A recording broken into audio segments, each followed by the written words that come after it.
All right, everyone, welcome to our conversation today. Today, we're going to talk about how to reach swing Gen Z voters. For those of you who know about Murmur and for those of you who don't, that's really what we're dedicated to, right? We believe that peer to peer communication is the best way to reach young people and, frankly, all types of voters. But we focus really on helping folks reach young people through both our Gen Z Activist Network as well as trainings we do with organizations that focus on Gen Z voter turnout. And so we want to help folks who are engaged, folks who are already talking about these issues, reach their peers, reach their friends who maybe aren't on board yet with Joe Biden, or maybe aren't quite committed to voting yet. And so we wanted to figure out, well, how do you talk to those quote unquote swing voters? How do you talk to those uncommitted young people? And so when you want to figure out how to talk to people, when you want to figure out how to message, you turn to the best. And so we turned to the best person in the business, Celinda Lake from Lake Research Partners, and she picked up our call or answered our email, and we did a research project with her and her firm on how exactly do we do that, and that's what we're going to talk about today. So I don't want to give any spoilers. We're just going to jump right into it. We have Celinda Lake on the line today. Celinda, go ahead, say hi to everyone, introduce whatever you want folks to know about yourself. Go ahead. Well, hi, and it's a great privilege to work on this work. And I am surrounded by a whole team, Josh Ulibarri and Jamie, who are really the centers of this research. But it's such interesting research. I get to present it today, which I'm very excited about. Yes, Jamie was our resident Gen Z, or even in our organization, or among our group, and so she was amazing. So shout out to Jamie. Yeah, let's just my first question is actually tell us a little bit about the research. I don't want to get you probably can explain how we filtered for people. It's just like, tell the folks who listening what they need to know about the group that we talked to and some of the I guess the technical stuff. Yeah, so it's really a fun technology that we used that's called Remesh, and it's creating like this huge online focus group, and it has people of all kinds, and they're on for like 90 minutes, and we ask them questions, and then they answer those questions, and then we distributed it nationwide. We looked at swing voters. There were 60% women. Looked at two age groups, 18 to 22 and 23 to 27. We wanted to be very diverse, so we have a sample of African Americans, Latinos, AAPI. We have small samples of Indigenous and Middle Eastern and North African. And then we had two-thirds non-college, one-third college. So strong partisans were screened out. So these are people who are, by design, either not completely motivated to vote or not sure who to vote for, or both. Right. Yeah. And sort of the folks that we kind of need to reach. Yeah. And we know through some there's obviously a lot of data about swing about Gen Z voters out there, but I think our focus really on the swing folks I think is really important because I haven't quite seen someone dive deep into just that section, and I think as far as from what we know, especially in swing states, they're gonna play a big role. What surprised you? Like what from the research? What did you either come in thinking and then that turned on you, or just what was surprising? The two things that surprised me the most were the economic focus of these swing Gen Zers. And I think that's would be a surprise to a lot of politicians. I think that politicians think of these, and elected leaders think of these folks as focused on climate change, on abortion, on the war in Gaza and Israel, and certainly that's true. But their real focus of the swing and more marginal Gen Zers was economics. I think I was also surprised at the orientation they take. We always think that Gen Zers are focused, or young people in general are focused on opportunity. These young people were focused on stability. That without financial stability, there is no opportunity, and what you work really hard to get disappears overnight. And that a lot of things that were possible for previous generations just aren't possible right now. And so that focus was really important, and that perspective influenced how people thought about issues. So even when we talked about the war in Gaza, about half of the people that were concerned about the war in Gaza, obviously concerned about the actual war and what's happening to individuals there, etc.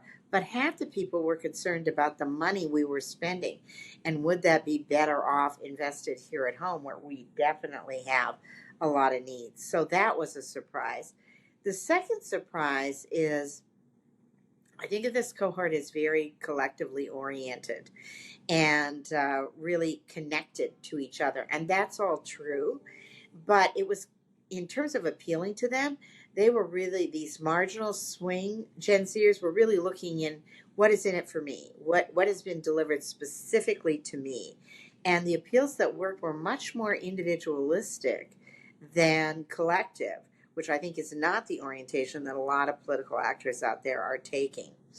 And then the third thing is I loved in the advertising how you actually applied this, and you provided some mocked up ads on student loans. And in the ad that tested the best was an ad where a person had just gotten an email about their student loans, and it was kind of news you could use plus the ad. So it was like, go look for this kind of letter that could come from you. You too might have benefited from this.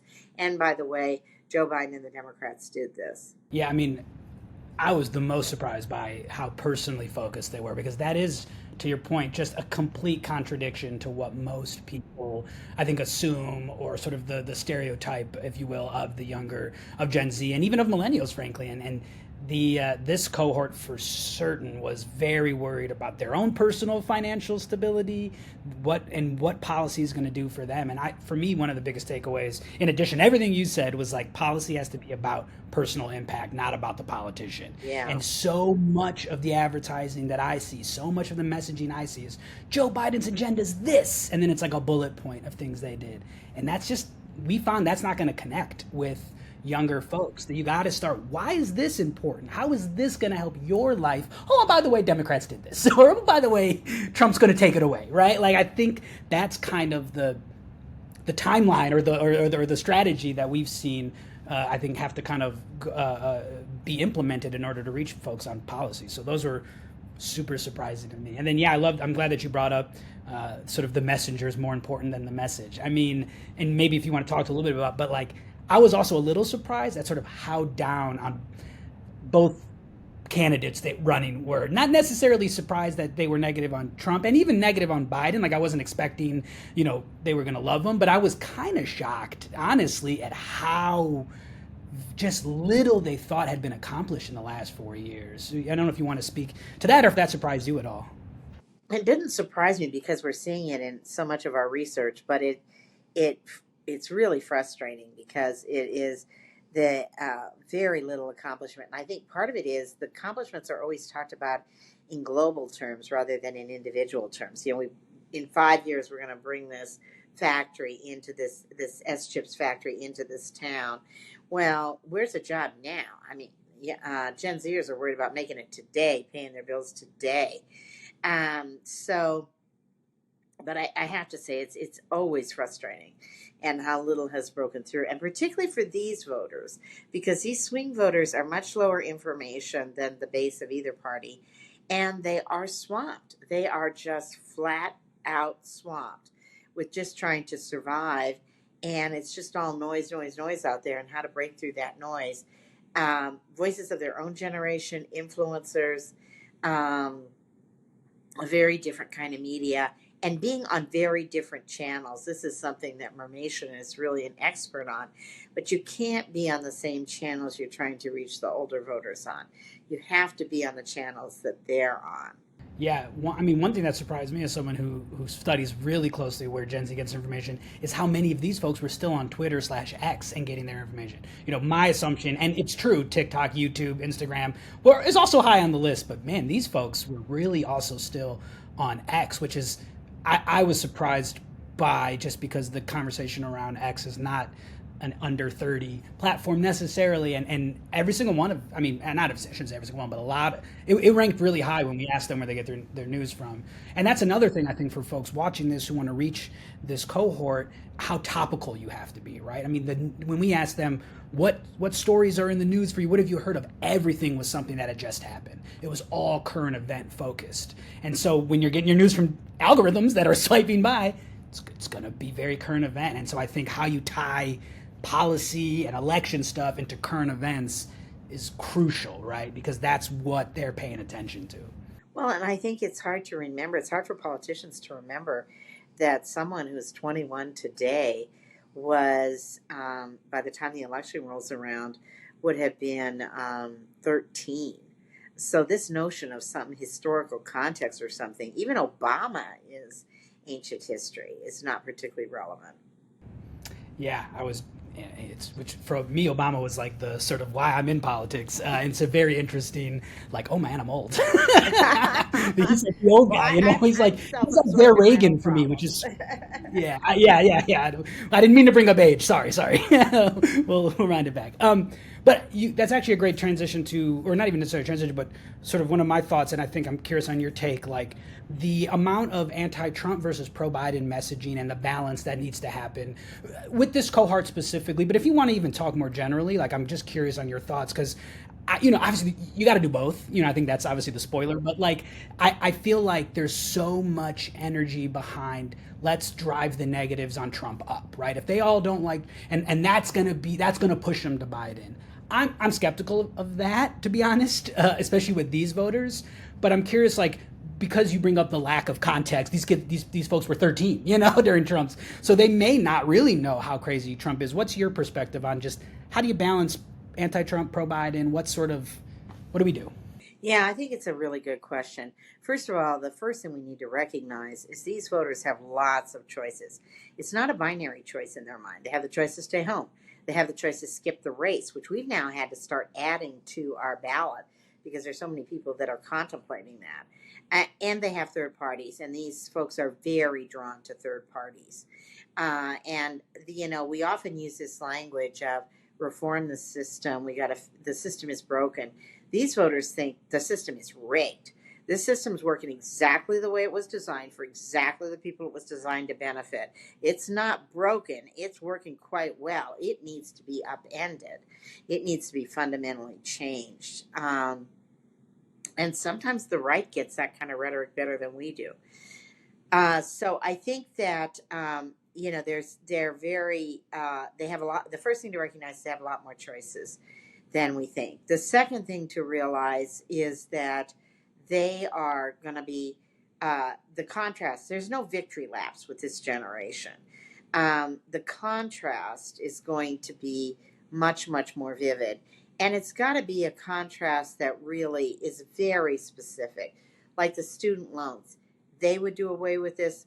We actually, relieve that loan. They're going to end that program. They took away your right to make personal medical decisions, and they're not done yet. We want a national guarantee of that right. So it's got to be very specific. And a lot of times the things we talk about, like we're good on jobs, we're good on inflation, we took on price gouging, like that just sounds like rhetoric. Like, how can you tell if someone's good on price gouging? Prices aren't going down, that's for darn sure. And I think that these vague comparisons just don't work.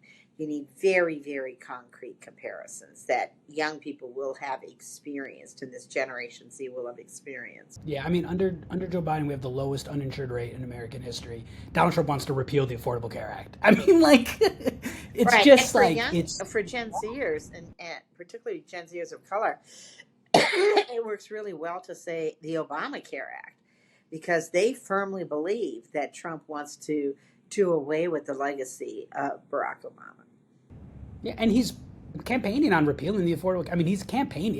Right. This isn't something you have to like. Well, he was quoted in background. No, like he's on stage. I'm gonna get rid of it. Like he's saying this explicitly, and that is such. And I mean, we can pull up the chart from our group, but healthcare was like third, on the concerns. I mean, it's a huge concern for young people, and guns, another incredible, massive area with specific contrast, right? Like Joe Biden did really first historical bipartisan things on gun control. Right. Trump is going to get rid of all of that. I mean, so it's such an. I mean, he's taxes for billionaires. I mean, there's so many specific things that you could tell it is a little frustrating sometimes. Well, the only person more but you frustrated have the than right you is narrative. President Biden.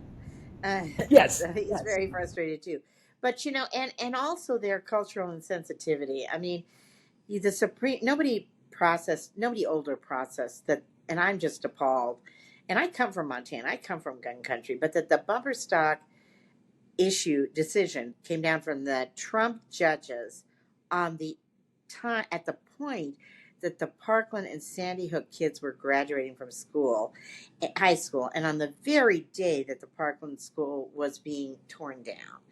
as had been promised. That's just a level of lack of awareness and being out of touch that is just mind blowing to me. Yeah, I mean that's a deciding issue to me. Like that's a thing where you're just like, whoa. I mean, if you're of this age that grew up in schools with, in mine it was tornado drills. We'd go to the Right, base, you'd go to the gym, put our head, and that was like, right. We had they earthquake had drills. We didn't have gun drills. right. Yeah, and it's just like to stack that on top of each other, I think shows you that, and sometimes cruelty's the point, right? I mean, it really Yeah, is. It really yeah. is pretty terrible. All right, so the the topic of this conversation is how to reach Gen Z swing voters. So that's my last question. How do we do it? We talk about economics. We be specific and personal.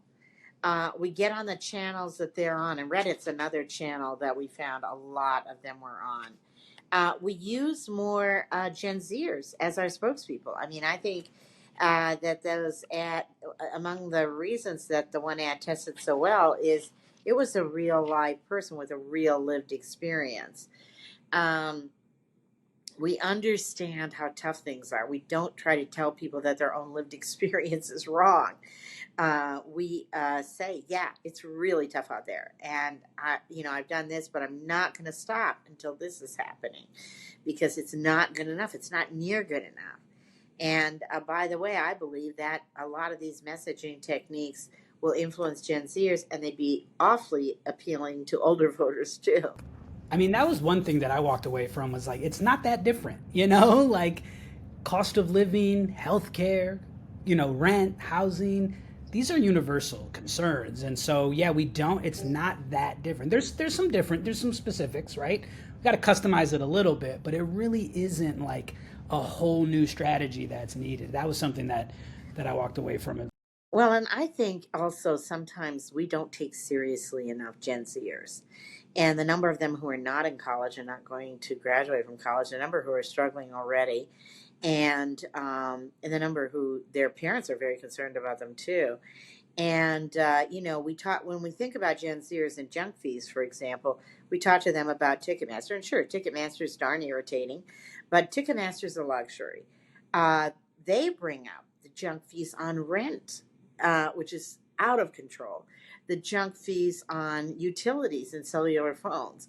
Let's talk about the real economic impact. Not to put aside Ticketmaster, but we think, oh, if we talk about a concert that we got it covered. No, the lives that Gen Zs are living are much tougher and much more serious than just the price of a ticket to a concert. And remind everyone that Joe Biden passed or has a renter's bill of rights he wants to pass in his next term, which would go to addressing a lot of what you just talked about in collective bargaining and research and all this stuff. So again, another area he's got something to talk about. We should be talking about it for him and helping him get that message out, among many other topics. Anything else you want to add? Anything else you want to make sure folks understand? I think we covered a lot. This was amazing, but I always like to give you the last word. No, I just think you mentioned the healthcare issue, which is a very big issue, particularly for young women. And of course, you can't talk about Gen Z without talking about the impact of the abortion, contraception issue as well. And I think, and that's a clear issue where people feel there's a real distinction.